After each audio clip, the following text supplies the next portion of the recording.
দেখো, প্রথমে হচ্ছে তোমাদের অ্যাসাইনমেন্টের প্রশ্নটি দেখে নিই। শ্রেণী নবম, বিষয় হচ্ছে পদার্থবিজ্ঞান। এটা তোমাদের পদার্থবিজ্ঞানের 3 নং অ্যাসাইনমেন্ট, দ্বিতীয় অধ্যায় থেকে দেওয়া হয়েছে। নির্ধারিত কাজটি দেখো। কাজ 1 হচ্ছে চিত্রের সাহায্যে বেগ, সমবেগ, ত্বরণ ব্যাখ্যা করা। কাজ 2, নিচের চিত্রে একটি বস্তুকণার বিভিন্ন সময় বিভিন্ন অবস্থান দেখানো হয়। এই হচ্ছে চিত্রটি। সময় আর এদিকে নিয়েছে বেগ, ঠিক আছে। 10, 20, 30, 40, A B C D, 5, 10। এটা হচ্ছে x অক্ষ, এটা হচ্ছে y অক্ষ। চিত্রে উল্লেখিত ওয়ে AB, BC ও CD অংশে ত্বরণ মন্দন নির্ণয়পূর্বক বস্তু কণাটির অতিক্রান্ত মোট দূরত্ব নির্ণয় করো। কাজ 3-এ দেখো আরেকটি চিত্র দেওয়া আছে। এখানে নিয়েছে সময়। দেখো 2, 4, 6, 8, 10, 12, 14, ঠিক আছে। P, Q, R, S, T। লেখচিত্রটির সাহায্যে গতিবেগের পরিবর্তন বিশ্লেষণ করো। এখানে দেখো নির্দেশনা কি বলা আছে, পাঠটুকুই অনুসরণ করো। কাজ 1, নির্দিষ্ট দিকে সময়ের সাথে গতিশীল কোনো বস্তুর অবস্থানের পরিবর্তনের হারকে বেগ বলে। দূরত্ব সময় লেখচিত্রে ওয়ে বরাবর গতিশীল কোনো একটি বস্তুর গতিকে দেখানো হয়েছে। ওই লেখচিত্রের উপর যে কোনো একটি বিন্দু পি বিন্দু হতে x অক্ষের উপর PM লম্ব টানে এবং y অক্ষের উপর PN লম্ব টানে, তাহলে OP রেখার ঢালই হবে P বিন্দুতে বস্তুটির বেগ।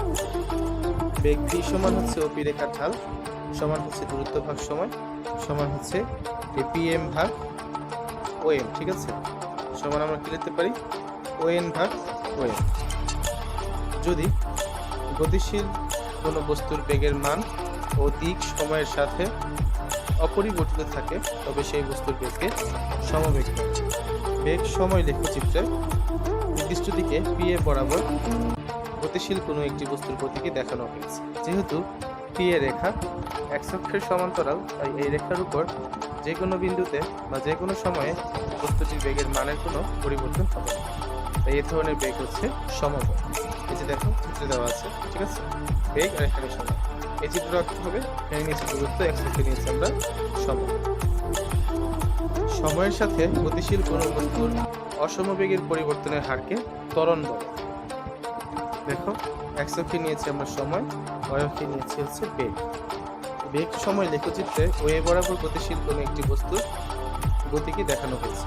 ওই লেখচিত্রের উপর যে কোনো একটি বিন্দু P বিন্দু হতে x অক্ষের উপর PM লম্ব টানি এবং y অক্ষের উপর PN লম্ব টানি, তাহলে OP রেখার ঢালই হবে P বিন্দুতে বস্তুটির ত্বরণ। ত্বরণ A সমান হচ্ছে OP রেখার ঢাল অর্থাৎ বেগ বাই সময়, ঠিক আছে। মানে এই PM ভাগ হচ্ছে OM, তাহলে আমরা কি লিখতে পারি, ON ভাগ OM, দুটো সমান্তরাল, ঠিক আছে। এই ছিল আমাদের কাজ 1। তারপর দেখো আমরা কাজ 2-এ চলে যাই। কাজ 2, তোমাদের এই চিত্রটা দেওয়া আছে কোশ্চেনে, ঠিক আছে, সেটা এঁকে নেবে। লেখচিত্রে প্রথম 10 সেকেন্ডে অর্থাৎ OA, এই যে এটা, ঠিক আছে, OA অংশে বস্তুটি সুষম ত্বরণে চলে। এক্ষেত্রে ত্বরণ A1 সমান হচ্ছে OA রেখার ঢাল, এই রেখার ঢাল অর্থাৎ 5 - 0 ডিভাইডেড বাই 10 - 0 সমান 5/10 সমান 0.5 মিটার পার সেকেন্ড স্কয়ার। এটা হচ্ছে ত্বরণ। পরবর্তী 10 সেকেন্ডে যে 10 থেকে 20 অর্থাৎ AB অংশে, এই অংশটায় বস্তুটি সমবেগে চলে। দেখো বেগ কিন্তু 5 ছিল, 5-ই আছে। এক্ষেত্রে ত্বরণ A2 সমান হচ্ছে 0 মিটার পার সেকেন্ড স্কয়ার। যেহেতু বেগের পরিবর্তন হয়নি তাহলে ত্বরণ তো এখানে 0, ঠিক আছে। BC অংশে বস্তুটি সুষম ত্বরণে চলে, এই যে এই অংশে। এক্ষেত্রে ত্বরণ A3 সমান হচ্ছে BC রেখার ঢাল, যে রেখাটার ঢাল, ঠিক আছে, অর্থাৎ 10 - 5 ডিভাইডেড বাই 30 - 20 সমান হচ্ছে 5/10 সমান 0.5 metre per second square. CD অংশে বস্তুটি সুষম মন্দনে চলে, যে অংশে, ঠিক আছে। তাহলে দেখো এক্ষেত্রে মন্দন A4 সমান হচ্ছে CD রেখার ঢাল অর্থাৎ 10 - 0 ডিভাইডেড বাই 40 - 30 মানে 10/10 সমান হচ্ছে 1 মিটার পার সেকেন্ড স্কয়ার। তো আমরা প্রত্যেকটা অংশে বস্তুটির ত্বরণ বের করলাম। তাহলে ওই অংশে আদিবেগ E1 সমান হচ্ছে 0 মিটার পার সেকেন্ড। সেম চিত্রই, আর আঁকা লাগবে না, একবার এঁকেছি যেহেতু। তারপর দেখো সময় T1 সমান হচ্ছে 10 - 0 10 সেকেন্ড। ত্বরণ A1 হচ্ছে 0.5 মিটার পার সেকেন্ড। তা আমরা জানি সূত্র s সমান হচ্ছে ইউটি প্লাস হাফ এটি স্কয়ার, এখানে s1 দিলাম, যেহেতু আমাদের প্রত্যেকটা আলাদা আলাদা বের করতে হবে। s1 সমান হচ্ছে t1 t1 plus half a1 t1 square, মানে t1 এর মান 0, t1 এর মান 10, মানগুলো এখানে বসিয়ে দিয়েছি, ক্যালকুলেশন করেছি, অ্যান্সার চলে আসছে 25 মিটার। তাহলে এবি অংশে বেগ v সমান হচ্ছে 5 মিটার পার সেকেন্ড, সময় t2 হচ্ছে 20 - 10 মানে 10 সেকেন্ড। সমবেগী গতিশীল বস্তুর ক্ষেত্রে আমরা জানি সূত্র হচ্ছে s সমান vt, এটা যেহেতু 2 নম্বর ধাপ আমরা করছি তার মানে s2 দিব, s2 সমান হচ্ছে vt2, v এর মান হচ্ছে 5 আর t2 এর মান হচ্ছে 10, দ্যাট মিন্স s2 মান হচ্ছে 50 মিটার। ঠিক আছে, তারপর দেখো বিসি অংশে আদিবেগ u3 5 মিটার পার সেকেন্ড, সময় t হচ্ছে 10 সেকেন্ড, ত্বরণ a3 মান হচ্ছে 0.5। তো আমরা এখানে সূত্র বসাবো s3 সমান u3 t3 plus half a3 t3 square, মানগুলো বসাবো, ক্যালকুলেশন করবো, অ্যান্সার চলে আসবে 75। আমরা s1 s2 s3 বের করেছি। তারপর দেখো সিডি অংশে আদিবেগ u4 সমান হচ্ছে 10 মিটার পার সেকেন্ড, সময় হচ্ছে 10 সেকেন্ড, মন্দন u4 সমান হচ্ছে 1 মিটার পার সেকেন্ড।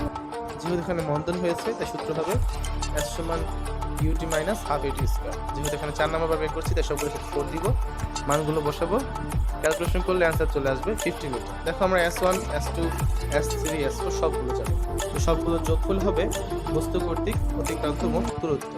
আমরা এখানে দূরত্ব বের করেছি, মোট দূরত্ব s1 plus s2 plus s3 plus s4, 25 plus 50 plus 75 plus 50 সমান হচ্ছে 200 মিটার। এটাই হচ্ছে আমাদের কাজ 2 এর উত্তর। তারপর দেখো কাজ 3, তোমরা হচ্ছে চিত্র দেখে নেবে, তোমাদের কোশ্চেনে আঁকা আছে।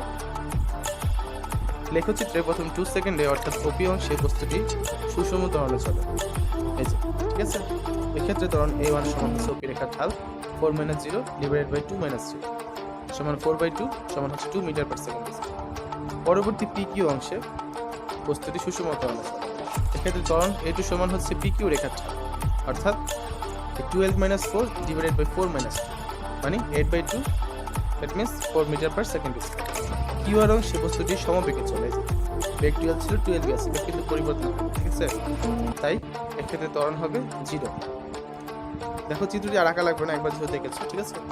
আর এস অংশে বস্তুটি সুষম মন্দনে চলে, যে অংশে, এক্ষেত্রে আর এস রেখার ঢাল হচ্ছে a4, 12 - 8 ডিভাইডেড বাই হচ্ছে 10 - 8 মানে 4/2, অর্থাৎ 2 metre per second square. ST অংশ বস্তুটি সুষম মন্দনে চলে, এখানে, ঠিক আছে। ক্ষেত্রে মন্দন হচ্ছে a5 সমান st রেখার ঢাল 8 - 4 divided by 12 - 10, 4/2, 2 metre per second square.